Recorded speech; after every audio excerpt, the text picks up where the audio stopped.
Le changement n'est pas ce qui t'arrive, c'est ce que tu es. Tout le monde croit que les choses sont solides et qu'un jour elles changent. C'est faux. Il n'y a jamais rien eu de solide au départ. Et dans les prochaines minutes, tu vas voir exactement pourquoi. On se dit tous la même chose. Les choses changent, le temps passe, rien ne dure. On le sait, on le répète. Mais il y a une différence entre le dire et le sentir. Tu le sens vraiment le jour où quelqu'un que tu aimes devient un étranger, le jour où une vie que tu as bâtie avec soin commence à se défaire, le jour où tu te regardes et tu te demandes où sont passées les années. Dans ces moments-là, une question monte, une question que presque personne ne tranche. Pas seulement est-ce que les choses changent, mais pourquoi? Pourquoi le changement n'est pas une chose qui arrive à la vie, mais la matière même dont la vie est faite? Il y a plus de 2600 ans, un homme s'est assis avec cette question exacte. Siddhartha Gautama, sous un arbre, dans le nord de l'Inde. Il n'a pas construit de théorie, il n'a pas débattu de philosophie. Il a tourné son attention vers l'intérieur.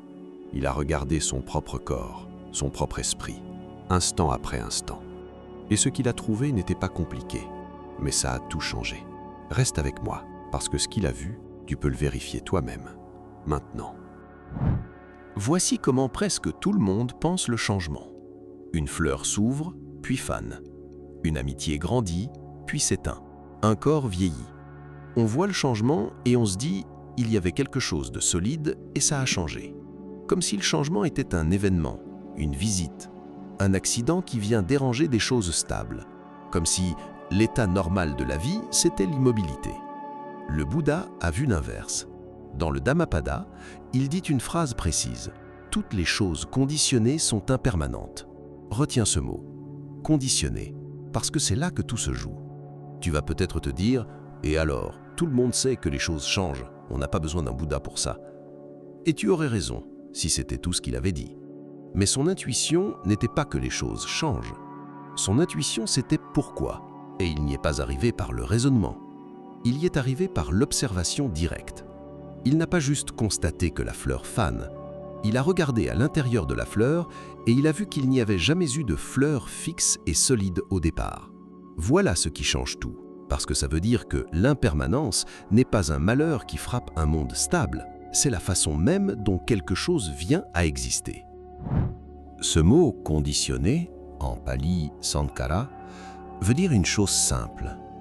Une chose existe parce que certaines conditions se sont réunies pour la créer. Le Bouddha l'a découvert en regardant sa propre expérience, et tu peux le suivre pas à pas. Il a examiné le corps, il a vu qu'il dépend de nourriture, d'eau, d'air, de chaleur. Retire un seul de ces éléments et le corps commence à changer. Puis il a examiné les sensations. Et là, il faut l'imaginer, immobile. Sous l'arbre, l'air fraîchit, un oiseau se pose sur une branche au-dessus de lui, un cri traverse le silence. Et dans l'instant où ce son atteint son oreille, une sensation apparaît en lui, une seule, nette. Puis elle s'efface. Il n'a pas bougé, il a juste regardé ça se produire. Et il a compris, cette sensation n'attendait pas là, en réserve. Elle est née parce que trois choses se sont rencontrées à cet instant précis. L'oreille, le son, le contact. Retire l'oiseau et la sensation n'existe pas. Agréable, désagréable, neutre. Toutes fonctionnent ainsi. Aucune ne t'appartient. Chacune est un événement de condition. Il a examiné les pensées, les intentions, la conscience elle-même. Aucune ne surgit toute seule. Tout ce qu'on appelle notre expérience est conditionné, amené à l'existence par d'autres choses qui se rencontrent. Et maintenant, voici l'intuition qui répond à notre question. Écoute bien. Les conditions qui créent une chose sont elles-mêmes créées par d'autres conditions. La nourriture qui soutient ton corps vient de la terre. La terre vient de matière décomposée.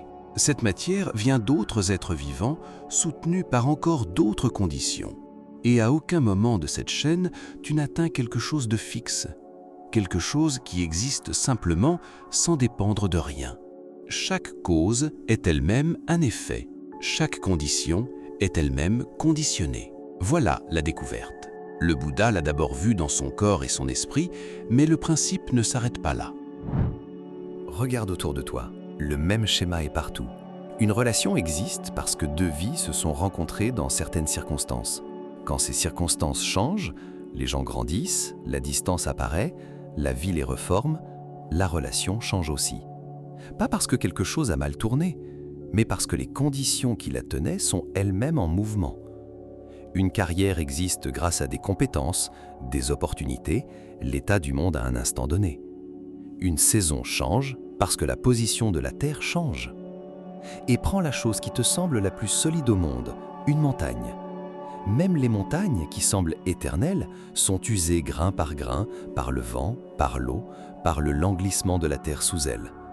Si même la pierre ne tient pas, qu'est-ce qui dans ta vie était censé tenir? Rien de ce qui existe par condition ne peut rester intact, parce que les conditions qui le tiennent ensemble changent toujours. Ce n'est pas un défaut de la vie, ce n'est pas un problème à résoudre. C'est ce que veut dire être conditionné. Être conditionné, c'est être impermanent. Ce sont deux mots pour la même chose. Et voilà la réponse à notre question de départ. Le changement n'est pas une chose qui arrive à la vie. Le changement, c'est la vie. Une fleur n'est pas une chose stable qui par accident se met à faner. Fleur est le nom qu'on donne à un ensemble de conditions réunies. Terre, eau, lumière, graines se rencontrent et on appelle le résultat une fleur. Quand les conditions bougent, le motif bouge. La fleur n'a jamais été une chose fixe qui a ensuite changé. La fleur était le changement lui-même, depuis le début. Et là, il faut être honnête, parce que ça te concerne directement. Toi, tu n'es pas différent. Ton corps, tes émotions, tes pensées, tes relations, le sentiment de qui tu es, tout ça est conditionné, soutenu par des choses elles-mêmes en mouvement. La personne que tu étais il y a 10 ans ne se cache pas à l'intérieur de toi intacte. Cette personne s'est dissoute, condition après condition, et ce qui est assis ici maintenant est quelque chose de nouveau.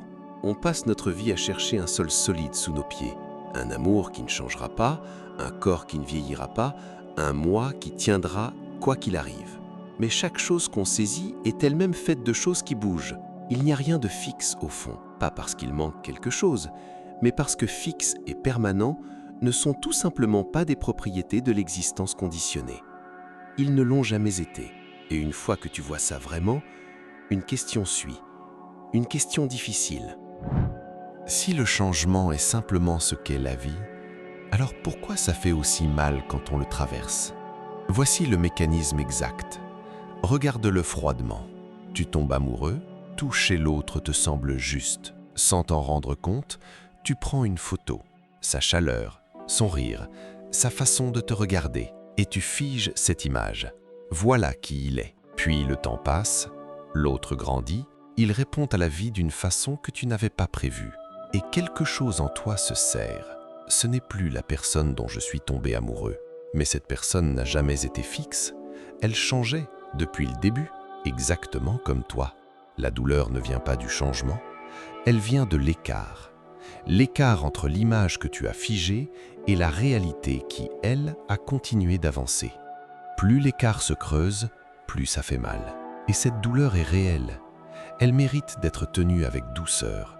Le désir que l'amour reste identique est l'une des choses les plus humaines qui soient.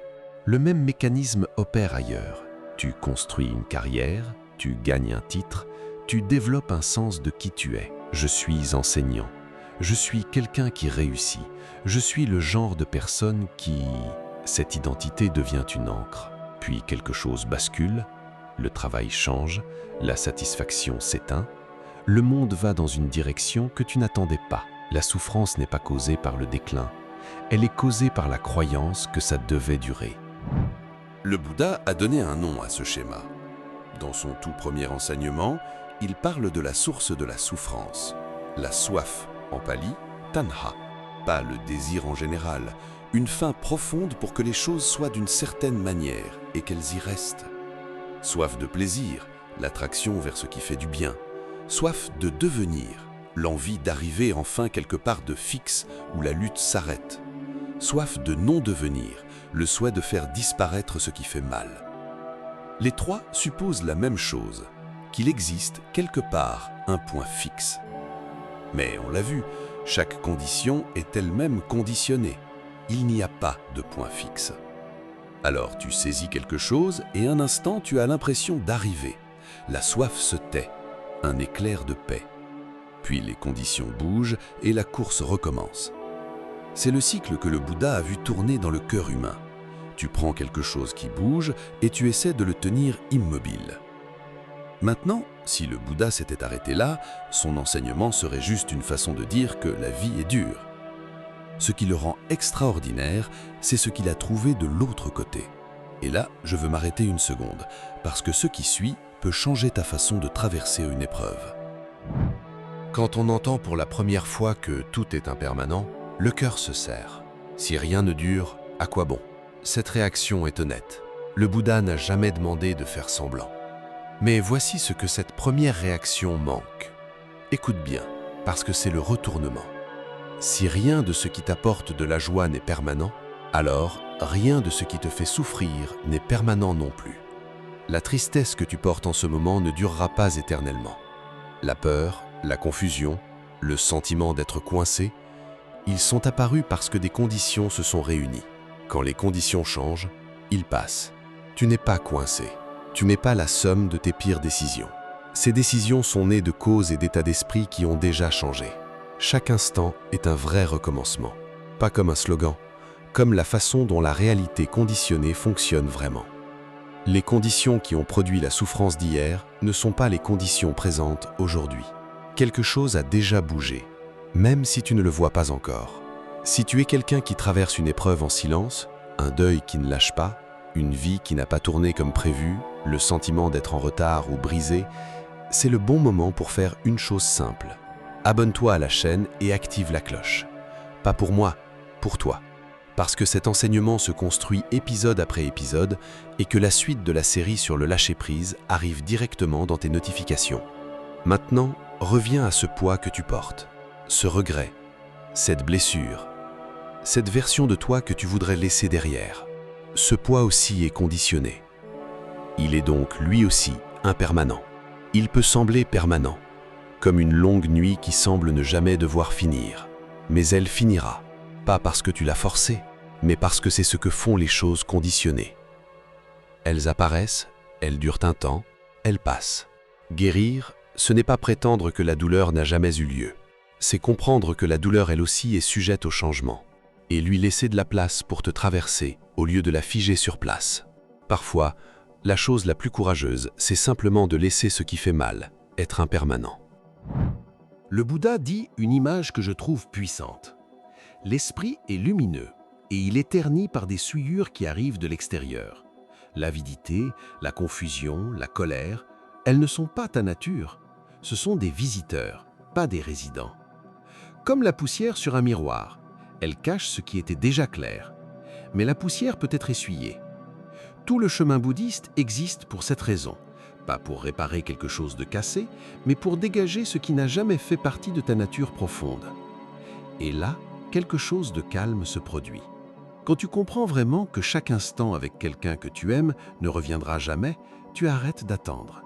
Tu arrêtes de supposer qu'il y aura toujours plus de temps, une autre chance, une autre conversation.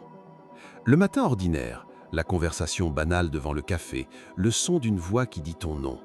Ces choses deviennent précieuses. Pas parce qu'elles ont changé, mais parce que tu les vois enfin pour ce qu'elles sont. Fugitives, non reproductibles, et donc infiniment précieuses. Le Bouddha n'a pas enseigné l'indifférence, il a enseigné la fin de l'agrippement. L'agrippement dit « j'ai besoin que ça dure toujours ». La présence dit « c'est là, maintenant, et c'est suffisant ». C'est la partie la plus mal comprise de son enseignement. Les gens entendent « lâcher prise » et imaginent de la froideur. C'est l'inverse. Quand tu arrêtes de t'agripper, tu n'aimes pas moins, tu aimes plus. Parce que tu prêtes enfin attention à ce qui est là, au lieu de pleurer ce qui finira par partir. Pense à la flamme d'une bougie. Elle semble stable, mais elle n'est jamais la même 2 instants de suite. Elle consomme sans cesse et produit une lumière nouvelle. Tu es cette flamme. À chaque instant, quelque chose d'ancien passe et quelque chose de nouveau arrive. Et parce que tu es sans cesse refait à neuf, peu importe l'obscurité que tu as traversée, tu n'es pas condamné à la répéter.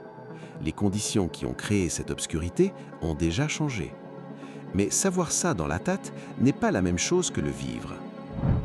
C'est pourquoi le Bouddha n'a pas offert qu'une compréhension, il a offert une pratique.